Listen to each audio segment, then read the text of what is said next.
I'm a researcher in the laboratory, and my area is in reproductive science. And what I propose to talk about today are just some developments in antibody technology, and I'm going to use some examples from my own research, with some trepidation following the previous speaker, to illustrate some of these. Okay, so of course antibodies are composed of 4 peptide chains, and the business end is the light-coloured areas at the top, the antigen binding site, which is unique to each antibody, as opposed to the darker region of the heavy chain and light chain, which is the constant region there. And the reason, of course, we use antibodies ideally is because they have a very high specificity. In the right hands, we should say. So to illustrate this, we've got here 3 steroid molecules, each of which has different functions: estradiol, testosterone, and cortisol. Structurally, however, they are very similar. And I still find it remarkable that antibodies can be used to differentiate between these extremely similar molecules here, just by fairly subtle differences in their structure. The other reason, of course, we use antibodies is because they are relatively easy to generate. You simply need to immunize an animal, inject it with the molecule you're interested in detecting, leave this animal for a little while to generate an immune response, and then take blood from that animal, separate serum, and you've got yourself a polyclonal antibody. And this immune response, of course, is improved by attaching larger foreign targets to the molecule of interest, and also co-injecting an adjuvant to get a nice immune response. Ideally, of course, at this stage, you would try and purify your antibody a little bit more using affinity chromatography. So your solid phase can be attached to your target molecule. Your serum is run down the column. So, of course, any antibodies that are not specific for your molecule will run off, and you can elute your specific antibodies by using a low pH buffer. Antibodies have been used for a long time. In the late 19th century, they were used therapeutically to treat disease. In the laboratory, I guess some of the early methods using antibodies were immunodiffusion, immunohistochemistry, which you've heard a bit about already, and Western blotting.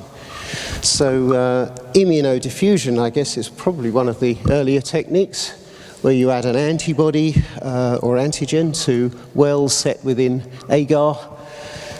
The molecule of interest, or the antibody, will diffuse out, and where the two meet, you have a precipitin line here, so you can say that you can at least detect the antigen of interest. Of course, this is not a quantitative technique in any way, but radial immunodiffusion attempts to remedy this. In this example here, the antibody is in fact mixed in with the agar gel, so when you add your sample, again your antigen will diffuse out, and the diameter of the circle generated is proportional to the concentration.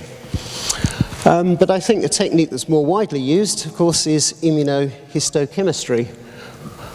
And in this technique, we are applying antibodies directly to pieces of tissue. A second antibody specific to the first antibody is then added. This would typically have an enzyme label, or ideally, I guess, a fluorochrome attached to that. And a substrate such as DAB can be used to visualize your molecule of interest. As I say, my interest is in reproductive science, and one of our key interests is the role of molecules such as glycosaminoglycans and proteoglycans in the regulation of cell function. And we're using immunohistochemistry here just to localize expression of one of these molecules, syndican-1. And we can see here that this is localized to the outer trophoblast layer of the placenta. I'm pleased to say here our control slide on the right-hand side is a non-specific antibody which is used or added at exactly the same concentration as the Syndican antibody. A similar technique, of course, of Western blotting, whereby your molecules of interest are first separated down a polyacrylamide gel according to their size, and the method is exactly the same. Your primary antibody is added to a blot of your proteins. The second antibody with a signal on it, such as horseradish peroxidase, is then added, and you can visualize the expression of your proteins. We've again applied this technology in our labs to look at the effect of certain glycosaminoglycans on cell function. So here we have just a very small, I'm afraid, part of a Western blot gel. And here we're looking at the effect of the glycosaminoglycan heparin on apoptosis of our trophoblast cells using a panel of pro and anti-apoptotic markers. And here we can see on the left-hand side, if you induce apoptosis, in this case by the addition of tumor necrosis factor alpha or interferon gamma, we have an upregulation of our pro-apoptotic BIM and a downregulation of the anti-apoptotic BCL2. And when we co-incubate our cytokines with heparin, that situation is reversed. We've also used Western blotting to investigate the effects of the glycosaminoglycan heparin on EGF receptor activation. So again, we have a panel of antibodies here which are used to detect receptor activation and downstream signaling. And we show here that we can activate EGF receptor and some of the downstream pathways following on from that. Of course, antibodies are also used quantitatively through immunoassay, flow cytometry, and also for cell sorting. I'm just going to take a few seconds to go through the ELISA technique, but here, of course, these days you're capturing an antibody onto a solid surface such as a 96-well plate. Your sample is added and your antigen of interest can be captured and can be visualized by use of a detector antibody, again with an enzyme label typically on there. Your substrate addition will visualize a color change which you can relate to the concentration by means of a standard curve. We've used, of course, immunoassay widely in our laboratory, and we are quite interested in using immunoassays to identify biomarkers that can predict various diseases. This is some early work on the left-hand side where we were measuring levels of a protein, insulin-like growth factor binding protein 1, in women through pregnancy in order to see if we could use this as a marker to predict pre-eclampsia. So our pre-eclampsia cohort are the solid circles which show a lower production of IGF binding protein 1 at 16 weeks. This is some, 4 weeks or so prior to the onset of the disease.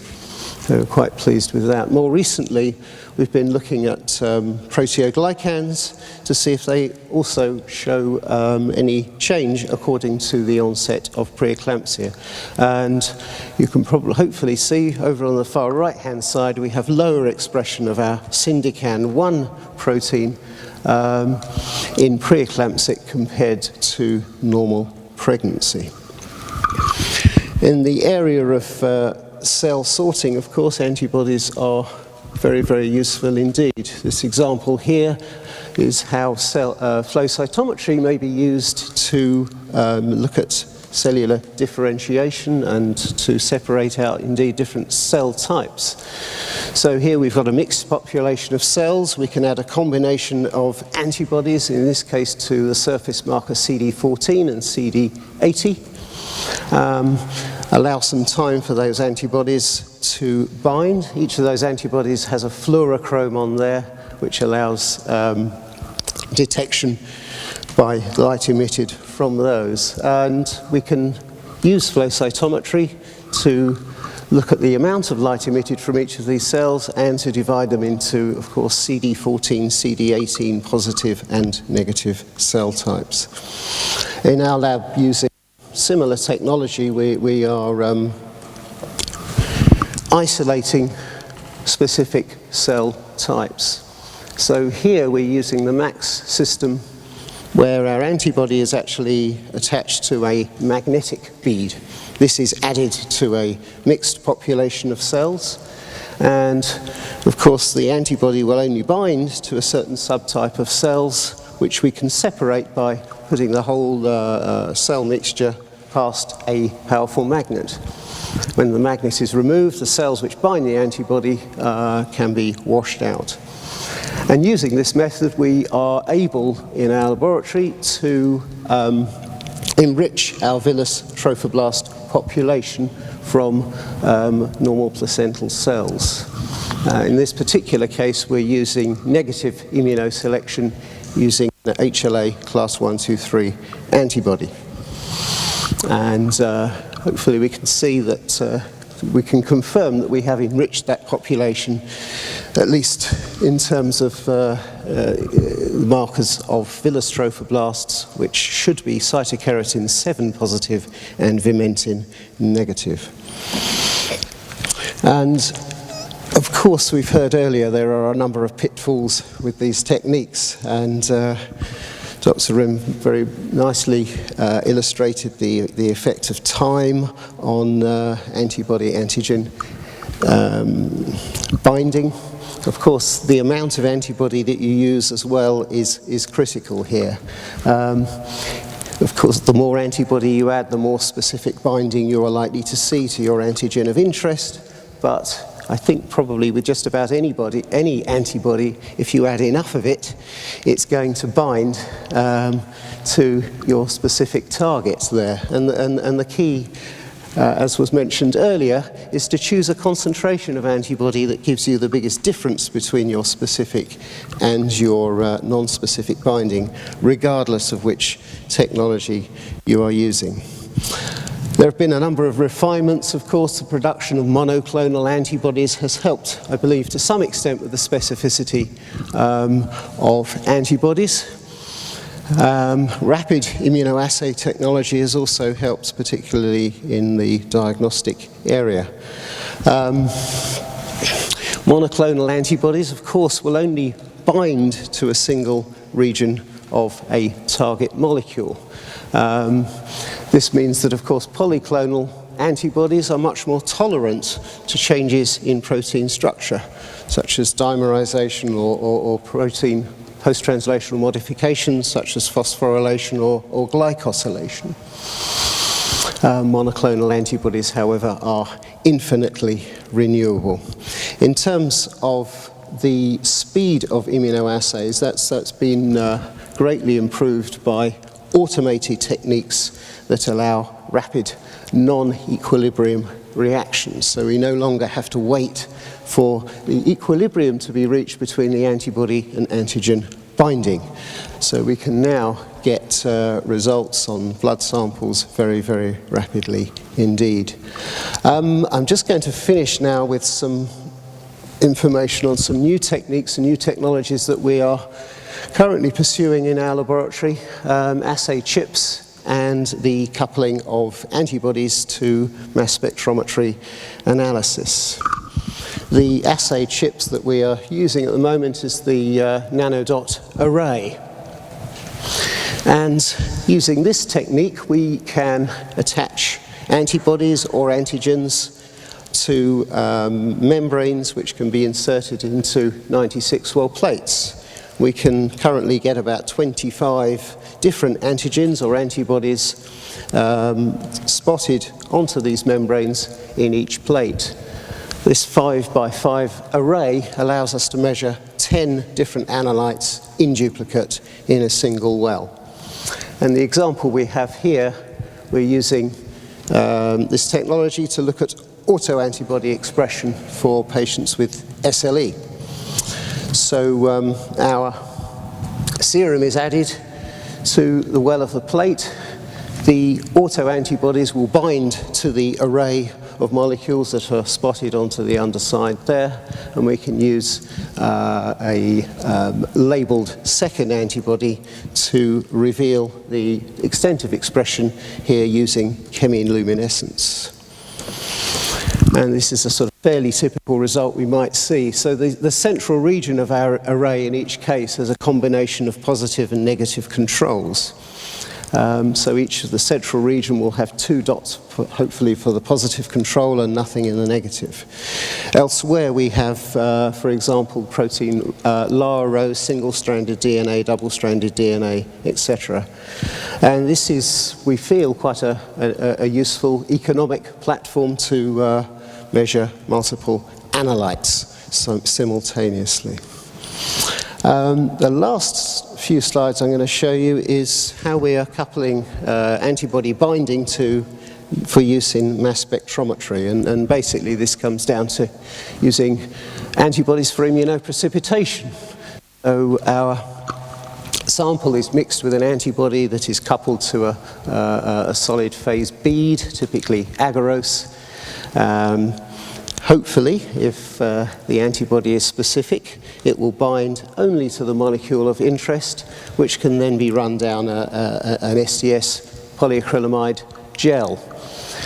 We can identify the proteins that are captured by the antibody quite simply, and we can cut those out and process them further. In our lab, what we're trying to use this technology to do is to improve the predictive value of certain biomarkers.